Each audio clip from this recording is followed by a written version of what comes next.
Today, we'll take you inside knownPCB's factory and show you how printed circuit boards are made, step by step. Before production begins, our engineering team reviews the Gerber data and confirms the manufacturing process route. The exact process may vary depending on the board type, design, and surface finish, but this is a typical production flow for multilayer rigid PCBs. Production starts with material cutting. According to the production order, we prepare the correct base material, copper thickness, board thickness, and panel size. For multi-layer boards, core materials, prepreg, and copper foil are prepared according to the approved stack-up. 2. Inner layer circuit. For multi-layer PCBs, the inner layer circuits are made before lamination. Photoresist is applied to the copper surface, and the circuit pattern is transferred through exposure and developing. The unwanted copper is then etched away, leaving the required inner layer circuit pattern. After the inner layer circuit is completed, the panels move to AOI to check for opens, shorts, line width issues, and other pattern defects. 3. Lamination. After inspection, the board moves to lamination. The cores, prepreg, and copper foil are stacked in the correct order according to the PCB stack-up. They are then pressed together under controlled heat and pressure. During this process, the prepreg flows and cures, bonding the layers into one solid PCB panel. 4. Drilling. Next is drilling. The drilling process creates vias, through holes, component holes, tooling holes, and other mechanical holes required by the design. Hole position, diameter, drill quality, and registration are carefully controlled. At this stage, the drilled hole walls are still non-conductive because the laminate material is insulating. 5. PTH and copper plating.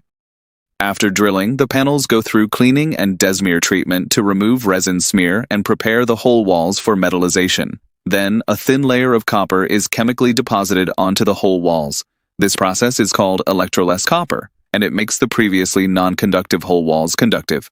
Electroplating then increases the copper thickness in the holes and on the conductive board surfaces.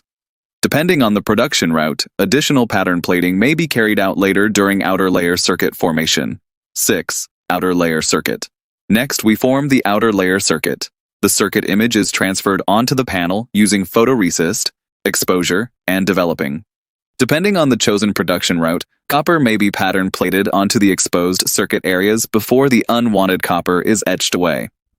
After the outer layer circuit is completed, AOI checks for opens, shorts, residual copper, line width issues, and other pattern defects. 7. Solder mask. Next comes solder mask. The solder mask protects copper traces from oxidation and contamination and helps prevent unintended solder bridging during assembly. Only the required pads and openings are exposed for soldering.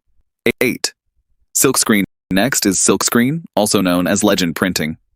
Silkscreen adds reference designators, polarity marks, logos, version numbers, date codes, QR codes, and other identification marks. Clear and accurate markings help with assembly, testing, inspection, traceability, and maintenance. 9. Surface finish. The exposed copper pads need a surface finish to protect them from oxidation and maintain solderability. Common finishes include HASL, lead-free, HASL, ENIG, OSP, immersion silver, and immersion tin. The right choice depends on the application, assembly requirements, shelf life, pad flatness, and other technical needs. 10. Routing. After surface processing, the PCB is shaped into its final outline. This may include CNC routing, V-scoring, slot cutting, or other mechanical processing according to the customer's design. 11.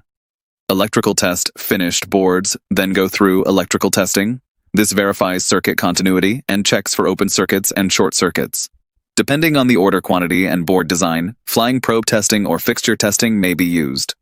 12. FQC. After electrical testing, the boards go through final quality inspection.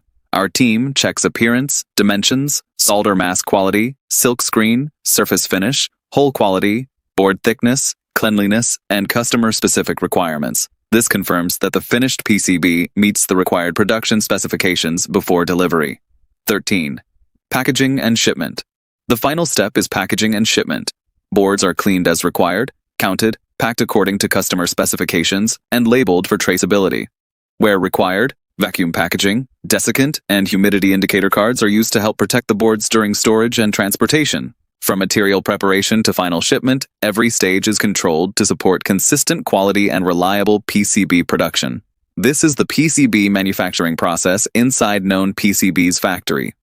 When you evaluate a PCB supplier, which step do you care about most? Drilling, plating, solder mask, surface finish, or final inspection?